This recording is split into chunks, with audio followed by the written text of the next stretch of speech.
एक 11वें पौंड में crab farming manage की थी। ऑटम हार्वेस्ट में हमने पूरे 3 मिलियन युआन कमाए, लेकिन उसने मुझे सिर्फ 50,000 युआन ट्रांसफर किए। उसने ठंडे अंदाज में कहा, पॉन्ड्स और कैपिटल मेरे थे, तुम तो बस नेट्स डालते थे। मैंने फोन की स्क्रीन पर अमाउंट देखा। ना मैंने मना किया, ना प्रोटेस्ट किया, बस चुपचाप पैसे एक्सेप्ट कर लिए। और उसी मोमेंट मैंने पूरे गांव का सबसे बदबूदार अबैंडन्ड पॉन्ड रेंट पर ले लिया। अगली गर्मियों में उसका पॉन्ड मरे हुए क्रैब्स से भर गया था। सड़ांध इतनी भयानक कि आसपास का इलाका बदबू से भर गया और मेरा पॉन्ड जिंदगी से भरा हुआ। जब मैंने उसका पीला पड़ा चेहरा देखा, मैं अपने लश पॉन्ड के किनारे 2 कदम पीछे हट गया और बोला, मेरी जमीन को अपने पॉइजन से मत छूना। कहते हैं उस रात वो कीचड़ में घुटनों के बल बैठकर सुबह तक चिल्लाता रहा। उसे समझ ही नहीं आया मेरे क्रैब्स इतने परफेक्ट कैसे ग्रो कर रहे थे। कुछ समय पहले मैं सेंचुरी ओल्ड पॉन्ड के पास खड़ा था, पानी का पीएच लेवल और अमोनिया नाइट्रोजन नोट कर रहा था। तभी एक चमचमाती मर्सिडीज जी क्लास आकर रुकी। मेरा कजन जन्फू उतरा, नाक दबाते हुए डिस्गस्ट से भरा। उसने कीचड़ को हल्का किक किया। केएनशी, साल का हिसाब कर लिया, तुम्हारा बोनस भेज दिया। मैंने फोन पर 50,000 देखा और दिमाग में कैलकुलेशन शुरू हो गई। 3 साल, 1,000 से ज्यादा दिन इस झोपड़ी में रहकर मेहनत की थी। इस साल टॉप क्वालिटी क्रब्स की हार्वेस्ट एक्सेप्शनल थी। रेंट निकालकर प्रॉफिट करीब 3 मिलियन था और मुझे मिला सिर्फ 50,000। वो हंसकर बोला, ये 50,000 ले शहर में कार खरीद ले, यहाँ का काम खाना डालना कोई भी डॉग कर सकता है। मैंने उसे बिना इमोशन के सुना। 3 साल पहले जब उसने ये पौंड लिया था, वो ऑन ऑलमोस्ट सब कुछ खो बैठा था, क्योंकि उसे पानी की क्वालिटी की कोई समझ नहीं थी। मैंने उसे बचाया अपनी खुद की बनाई हुई कंपोजिट बैक्टीरिया कल्चर से। मैंने उससे कहा था, प्रॉफिट 70/30। उसने हंसकर कहा था, हम फैमिली हैं, मैं तुम्हें कभी धोखा नहीं दूंगा। उस दिन मुझे गुस्सा भी नहीं आया। मैंने नोटबुक पॉकेट में रखा। ठीक है, मैं पैसे ले लेता हूं। वो हैरान था कि मैं इतना आसानी से मान गया। मैंने अपना पुराना बैग उठाया और जाते जाते कहा, पंप का फिल्टर बदल देना, याद रखना। मैंने पीछे मुड़कर नहीं देखा, क्योंकि मुझे पता था मेरे माइक्रो एडजस्टमेंट्स और स्ट्रिक्ट कंट्रोल के बिना ये पॉन्ड 6 महीने में जहरीला दलदल बन जाएगा। मैं शहर नहीं गया, मुझे लोगों के सवालों से डर लग रहा था। कितना कमाया? कजिन कैसा है? मैं बस गांव की मिट्टी वाली सड़क पर चलता रहा। मेरे हाथ में नोटबुक था, दूसरों के लिए कचरा, मेरे लिए 3 साल की मेहनत। फोन बजा। जानफू फैमिली ग्रुप में रेड एनवलप्स भेज रहा था, अपनी सक्सेस दिखा रहा था। सब मेरी तारीफ कर रहे थे। मैंने फोन बंद कर दिया। मैं गांव के सबसे नीचे वाले हिस्से में गया, जहां एक काला सड़ा हुआ पॉन्ड था। पानी इतना गंदा कि स्ट्रे डॉग्स भी पास नहीं आते थे। मैंने कीचड़ उठाई, सूंघी, और उसी पल एक आइडिया जन्म ले चुका था। अगर खाना डालना कोई भी कर सकता है, तो मैं उसे असली टैलेंट दिखाऊंगा। मैं विलेज ऑफिस गया। सेक्रेटरी वांग, ये पॉन्ड अवेलेबल है। वो हंस पड़ा, ये तो गार्बेज पिट है, कोई नहीं लेगा। रेंट कितना है? 1,000 युएन पर ईयर, बस नाम के लिए। मैंने तुरंत कहा, 5 साल के लिए कॉन्ट्रैक्ट बनाओ। उसने मुझे पागल समझा, लेकिन मैंने साइन कर दिया। उस रात मैंने अपने ब्लैक कंटेनर्स खोले। उनमें थी मेरी secret weapon, probiotic composite solution. मैंने ग्राम तक प्रिसाइज मेजरमेंट लेकर उसे पूरे पॉन्ड में स्प्रे किया। 1 हफ्ते तक, दिन में छुपा, रात में काम, दिन में मजदूर, रात में मैजिशियन। दूसरे हफ्ते की सुबह चमत्कार हुआ। काली एल्गी गायब होने लगी, बदबू खत्म, फ्रेश मिट्टी और पानी की खुशबू आने लगी। पानी साफ हो गया, सूरज की रोशनी नीचे तक पहुंचने लगी। 15 दिनों में वो जहरीला पॉन्ड क्रिस्टल क्लियर इकोसिस्टम बन गया। तभी फोन आया, जन्फू। पीछे करोके, शराब और औरतों की हंसी। अभी भी कीचड़ में पड़ा है, मैंने वर्कर्स रख लिए, तू मजे कर, न्यू ईयर पर 2 क्रैब दे दूंगा। मैंने कॉल काट दिया। मैंने टेम्परेचर कंट्रोल्ड बॉक्सेस खोले। उनमें थे गोल्डन शेल क्रैब लार्वे, रेयर और डिजीज रेजिस्टेंट। मैंने उन्हें पानी में छोड़ा और नोटबुक में डेटा नोट किया। सुबह की धुंध में घर लौटते हुए मुझे एहसास हुआ, अब पीछे कुछ नहीं बचा। सेविंग्स खत्म, हर रात स्ट्रगल, लेकिन एक चीज बची थी, मेरी स्किल और मेरी सेल्फ रिस्पेक्ट। घर पहुंचा, खाने की खुशबू आ रही थी। माँ, पिता और मेरी फियांसी चियाओया मेरा इंतजार कर रहे थे। माँ बोली, पूरी रात कहाँ थे? मैंने झूठ कहा, पॉन्ड पर काम था। चियाओया ने टावल देते हुए पूछा, तुम बहुत थके लग रहे हो। खाने पर माहौल भारी था। माँ ने पूछा, इस साल कजन ने तुम्हें कितना दिया? ये सवाल मेरे दिल में सुई की तरह चुभा। मैंने फोन दिखाया, 50,000, और कैजुअली बोला, बस इतना ही। लेकिन अंदर से मैंने फैसला कर लिया था, अब खेल मैं खेलूंगा। मैंने धीरे से कहा, माँ, पैसे आ गए हैं, 50,000। मेरी माँ का माथा तुरंत सिकुड़ गया। क्या, सिर्फ 50,000? पूरे गांव में चर्चा है कि फ्यूजिल ने इस साल 3 मिलियन कमाए हैं। मैंने शांत आवाज में जवाब दिया, माँ, इस साल दिखने में भले अच्छा लगे, लेकिन लॉस रेट भी काफी हाई था, और अगले साल एक्सपेंशन करना है, हर जगह खर्च है। पॉन्ड उनका कैपिटल है, रिस्क भी वही लेते हैं। असल में बचता ज्यादा कुछ नहीं। मैंने हल्की हंसी के साथ जोड़ा, मैं तो बस हेल्पर था, खाना डालता था। 50,000 मिलना भी काफी है। मेरे पिता पाइप पीते हुए चुप रहे। चियाओया मुझे देख रही थी, कुछ कहना चाहती थी, लेकिन रुकी हुई थी। सिर्फ मां के चेहरे पर फ्रस्ट्रेशन और डिसबिलीफ साफ दिख रहा था। ये पॉसिबल नहीं है, वो बोली। अगर तुम हर रात जाकर पौंड को मॉनिटर नहीं करते, तो वो कब का बर्बाद हो चुका होता। मैंने तुरंत बीच में रोका, मां, ऐसा मत कहो। वो मेरा कजन है, वो मुझे धोखा नहीं देगा। उसका ज्यादा लेना नॉर्मल है, हमें फेयर रहना चाहिए। ये कहते हुए मेरा दिल अंदर से खून रो रहा था। हर शब्द मेरे 3 साल की मेहनत के खिलाफ एक बिट्रेयल था। लेकिन मुझे ये बोलना ही था। मैं उन्हें ये नहीं बता सकता था कि मैं जांगफू से रिश्ता तोड़ चुका हूं, और ये भी नहीं कि मैंने सीक्रेटली गांव का सबसे गंदा पॉन्ड ले लिया है। मैं उन्हें डराना नहीं चाहता था। मां कुछ और बोलने ही वाली थी, लेकिन पिता ने रोक दिया। बस करो, हमारा बेटा जानता है वो क्या कर रहा है। रात को मैं बिस्तर पर लेटा था। च्याओया मेरी बाहों में थी। उसने धीरे से कहा, लिन युअन, आज तुम कुछ अजीब लग रहे हो। तुम मुझसे कुछ छुपा रहे हो, है ना? मैंने उसे अपनी तरफ खींच लिया। नहीं, तुम क्या सोच रही हो? बस रात की हवा से सिर दर्द हो गया है। सच? हाँ। अब सो जाओ, कल मैं तुम्हें शहर घुमाने ले जाऊंगा। वो शांत हो गई, लेकिन मेरी आंखों में नींद नहीं थी। मैं छत को देखता रहा। मेरा दिमाग सिर्फ उस काले पौंड में चल रहे बदलाव के बारे में सोच रहा था। वही मेरी उम्मीद था, और वही मेरी एकमात्र एग्जिट। अगले कुछ दिन गांव के सबसे बिजी दिन थे। हर घर न्यू ईयर्स की तैयारी में लगा था, हार्वेस्ट का हिसाब और नए साल के लिए सुअर काटने की तैयारी। मैं भी नॉर्मल बिहेव करता रहा, माँ, पापा और चियाओया के साथ शॉपिंग करता रहा, जैसे कुछ हुआ ही नहीं। लेकिन अंदर से एक चीज मुझे लगातार परेशान कर रही थी, पॉन्ड के पानी की क्वालिटी। तीसरे दिन वाटर लैब का रिपोर्ट आया। फोन पर आवाज आई, सर, गुड न्यूज, आपके वाटर सैंपल के रिजल्ट्स आ गए हैं। अमोनिया, नाइट्रोजन और नाइट्राइट दोनों सेफ लिमिट से नीचे हैं। डिसॉल्व्ड ऑक्सीजन बहुत हाई है, और बैक्टीरियल इकोसिस्टम पूरी तरह एस्टेब्लिश हो चुका है। उस समय मैं चाओया के साथ न्यू ईयर कपलेट्स चुन रहा था। यह सुनकर मैं इतना एक्साइटेड हो गया कि दुकान गिराते गिराते बचा। मैं तुरंत एक कोने में जाकर धीरे से बोला, ट्रांसपेरेंसी कैसी है? Excellent. Mud, algae, aquatic plants सब परफेक्टली ग्रो कर रहे हैं। ये एक फर्स्ट क्लास इकोलॉजिकल पॉन्ड के स्टैंडर्ड्स को पूरा करता है। ये रेस्टोरेशन का परफेक्ट केस स्टडी है। आपकी टेक्निक अमेजिंग है। मैंने गहरी सांस ली। Perfect, thank you. कॉल कटते ही मेरे कंधों से जैसे एक भारी बोझ उतर गया। अब ये पॉन्ड सच में मेरा था। अब बस इंतजार था उन गोल्डन शेल क्रैब लार्वे के बड़े होने का। इस दौरान जांगफू ने भी कई बार कॉल किया। पहली बार, 50,000 कैसे खर्च करोगे? पेरेंट्स का घर रेनोवेट कर देना, बाकी शादी के लिए बचा लेना। उसकी आवाज एक एहसान जताने वाले बड़े भाई जैसी थी। मैंने शांत होकर कहा, समझ गया कजन। दूसरा कॉल, और न्यू ईयर से एक दिन पहले, कल दोपहर शहर के सबसे महंगे रेस्टोरेंट में लंच है। मैंने सब अरेंज कर लिया है, फैमिली, बायर्स सब आएंगे। इस साल हमने बड़ा कमाया है, सेलिब्रेट करना बनता है।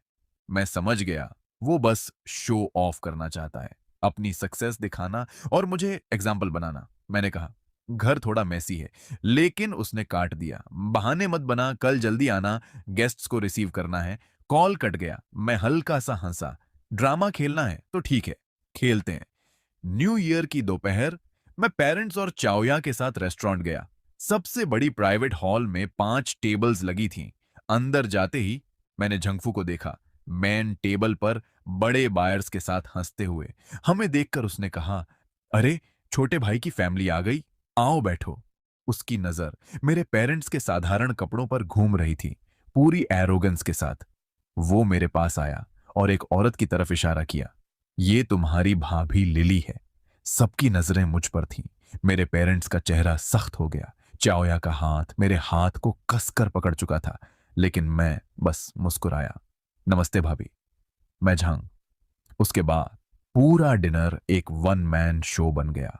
कभी वो क्रैब सीजन की बात करता, कभी बड़े बायर्स की। फिर उसने ग्लास उठाया। ये मेरा छोटा भाई, 3 साल मेरी फार्म में काम किया, मेहनती है, भले बिजनेस माइंड नहीं है। मैंने इसे 50,000 दिए एंजॉय करने के लिए। बताओ, मैं अच्छा भाई हूं ना? सब हंसने लगे। बहुत अच्छा भाई, इतना बड़ा आदमी, फिर भी हम्बल, छोटे भाई को नहीं भूला।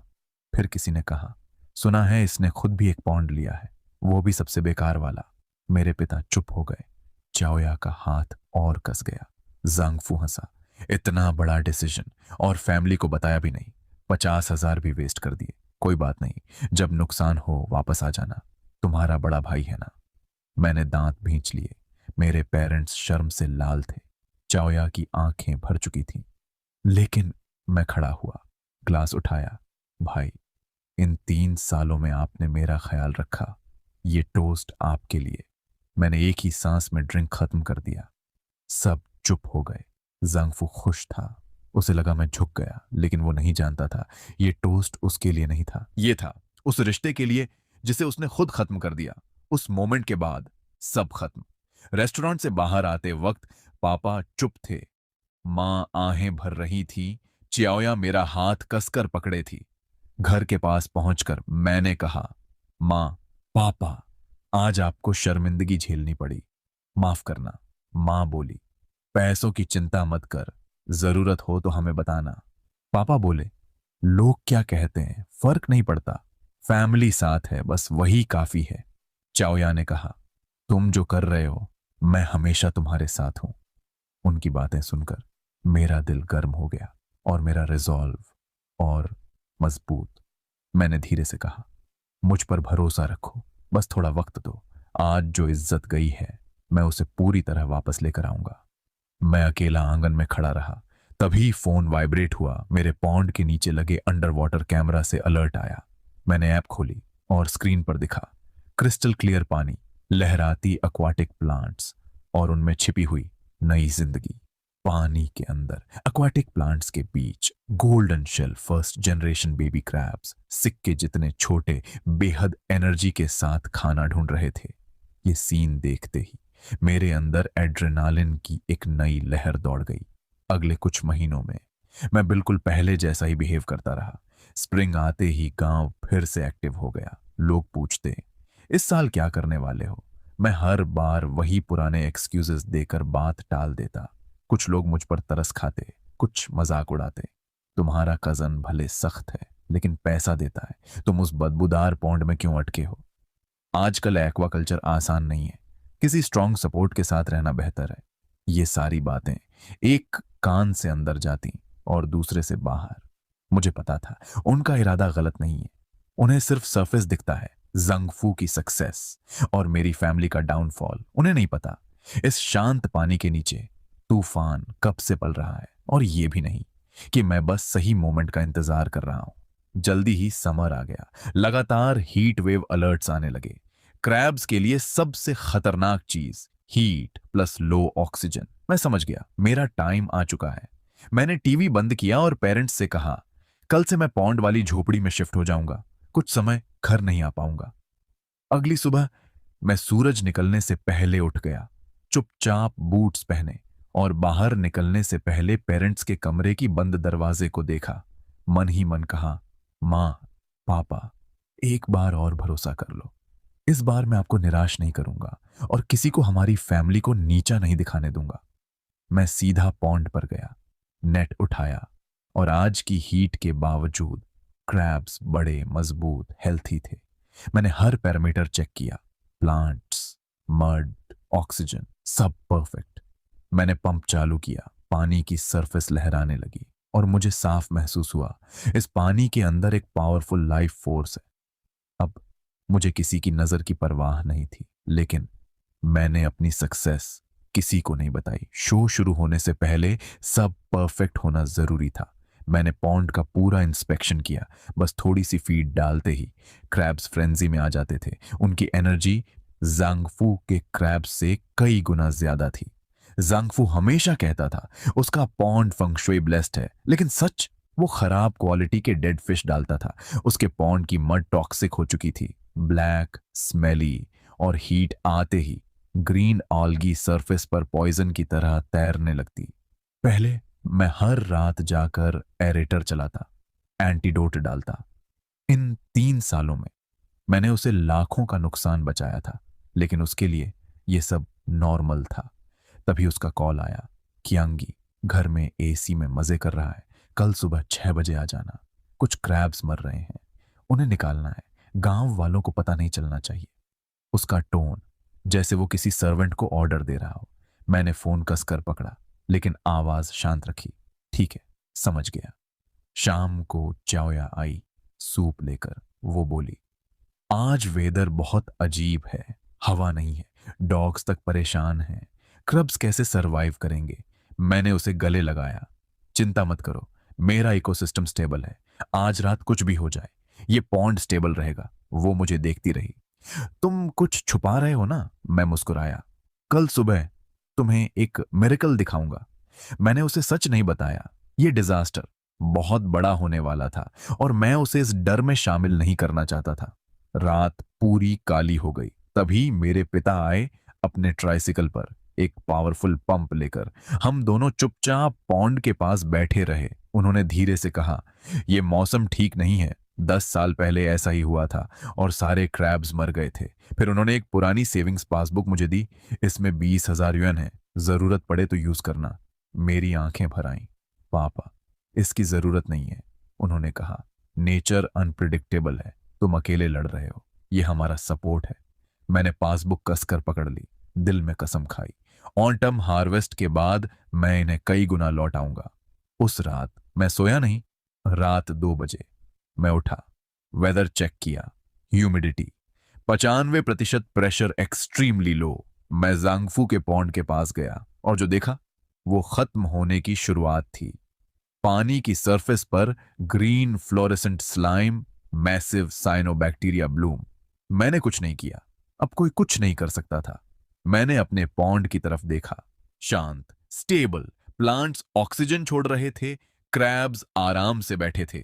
मैं बांध पर बैठ गया और दूसरी तरफ से आवाजें आने लगीं।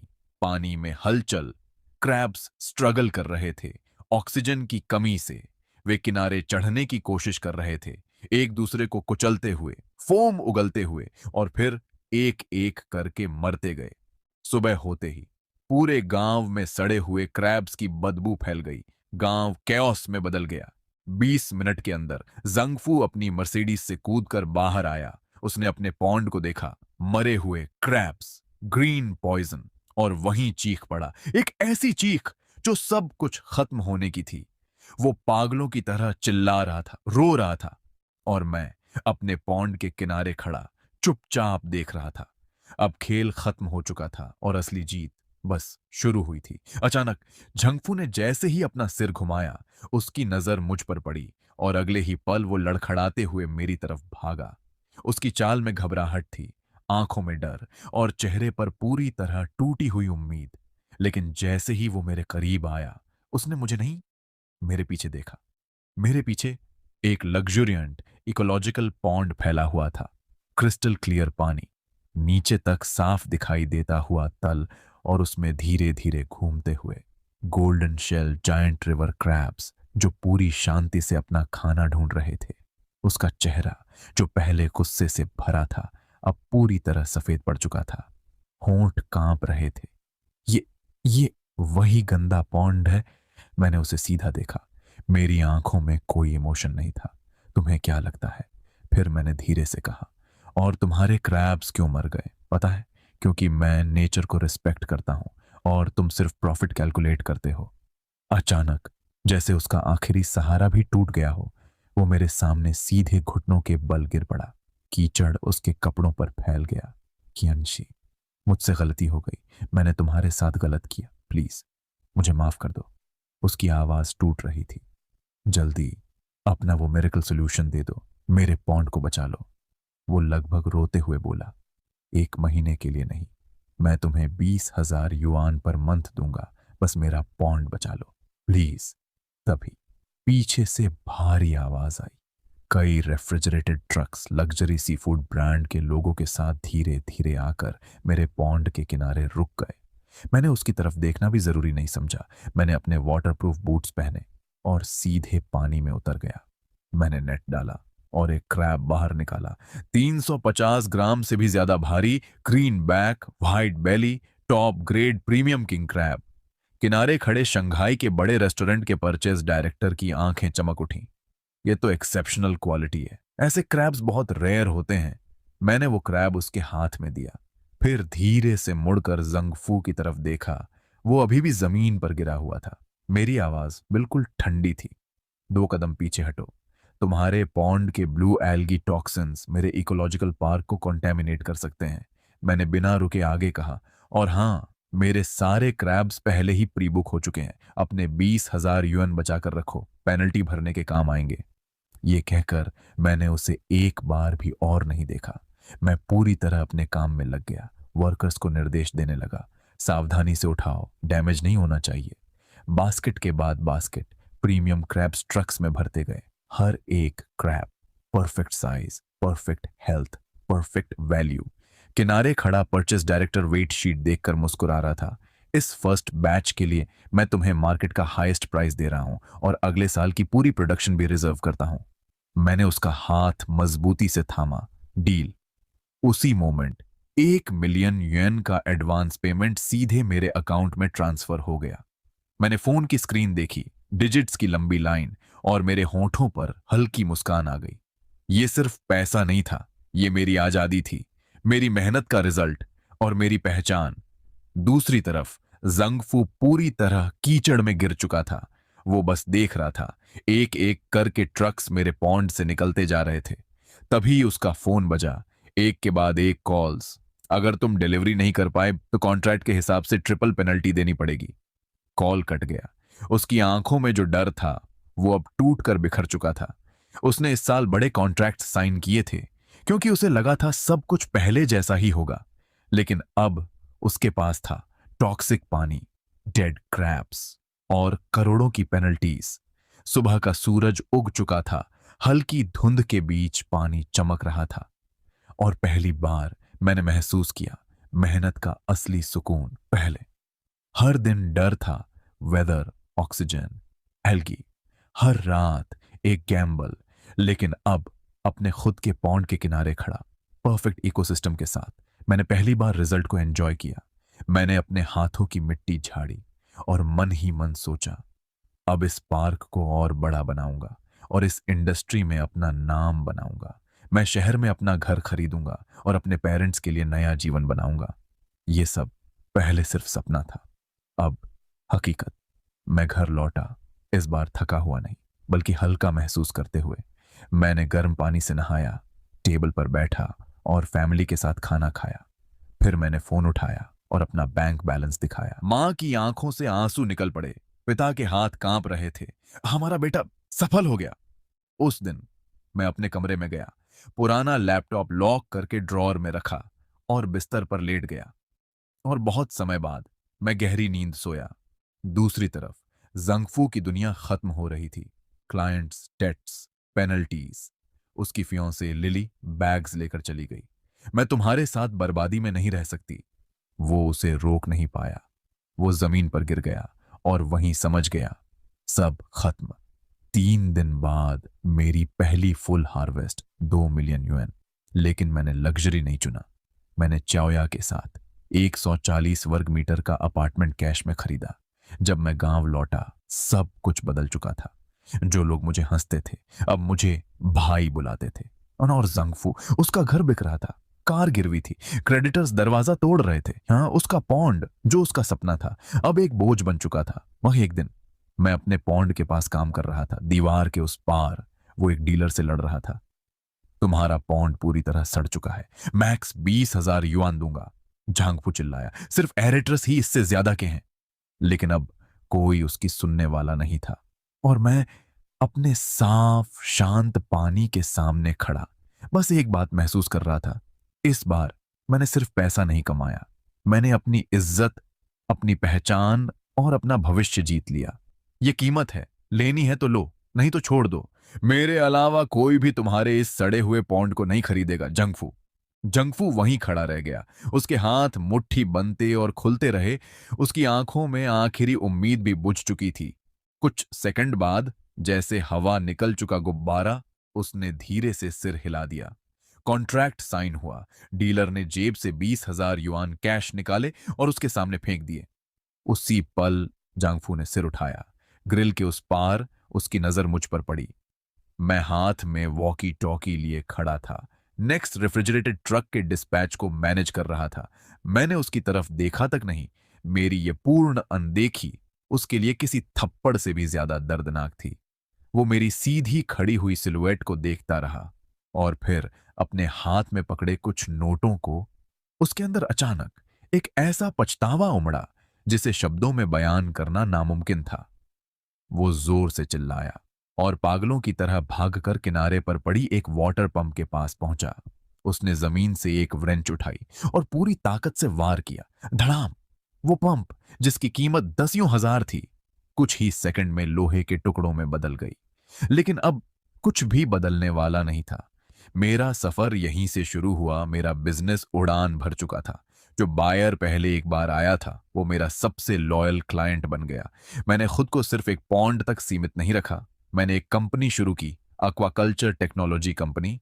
मैंने गांव के नीचे के इलाके में सैकड़ों हेक्टेयर वाटर बॉडीज लीज पर लिए और एक कोऑपरेटिव सिस्टम बनाया।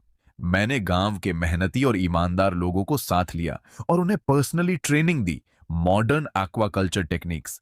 मैंने उन्हें इंडस्ट्री का सबसे हाई बेस सैलरी दिया और साथ में ईयरली बोनस भी। धीरे धीरे गांव में एक बात फैल गई, भाई कैंग के साथ काम करो तो फ्यूचर सिक्योर है। अतीत वापस आया, लेकिन देर हो चुकी थी। एक दिन मैं अपने ऑफिस में रिपोर्ट्स देख रहा था, तभी एक तेज परफ्यूम की खुशबू हवा में फैली। मैंने सिर उठाया। लिली, वो मुस्कुराते हुए मेरे पास आई। कियांगी, बॉस, मुझे हमेशा से पता था कि आप बहुत बड़े आदमी बनोगे। उसने फ्लर्ट करते हुए आंख मारी और अपना हाथ मेरे डेस्क पर रखने की कोशिश की, लेकिन मैंने उसकी तरफ देखा तक नहीं। मैंने बस एक शब्द कहा, दफा हो जाओ। उसकी मुस्कान वहीं जम गई। सिक्योरिटी ने उसे बाहर निकाल दिया। वो ऊंची हील्स में लड़खड़ाते हुए भाग गई। मैंने मन ही मन सोचा, अब मैं किसी गंदगी को अपने संसार के पास नहीं आने दूंगा। नई जिंदगी की शुरुआत ऑटम आया और मेरी और चाओया की शादी तय समय पर हुई। मैंने शहर का सबसे अच्छा होटल बुक किया। कार प्रोसेशन पूरे गांव से होकर सिटी तक गया। सब कुछ ग्रैंड था। कुछ दिन पहले मुझे एक कॉल आया, मेरी एक्स रिलेटिव की तरफ से। फोन पर रोती हुई आवाज, प्लीज, कियांगी, जांगफू और उसके पिता कंस्ट्रक्शन साइट पर काम कर रहे हैं और रात में शराब पीते हैं। वो बर्बाद हो रहा है, क्या तुम उसकी मदद कर सकते हो? मैंने शांत आवाज में जवाब दिया, जिस दिन तुम सबने मुझे इंसल्ट किया था, उस दिन मदद क्यों नहीं की? मैं कोई चैरिटी नहीं हूं। उसने जो रास्ता चुना है, अब उसे खुद भुगतना होगा। मैंने कॉल काट दिया और नंबर ब्लॉक कर दिया। शादी का दिन, वेडिंग डे, हॉल बड़े बड़े गेस्ट से भरा था। मैंने चाओया को उसकी वाइट वेडिंग ड्रेस में उठाया और हम अपलॉज के बीच कार से उतरे। उसी वक्त मेरी नजर सड़क के उस पार गई। एक आदमी गंदे कपड़ों में, बिखरे बाल, इलेक्ट्रिक पोल के पीछे खड़ा था। झंगफू। वो फायरवर्क्स को देख रहा था। उसकी आंखों में झेलसी और गहरा डिस्पेयर। मैंने बस एक पल उसे देखा और फिर नजर हटा ली। मैंने अपनी वाइफ को गले लगाया और उसे गहराई से किस किया।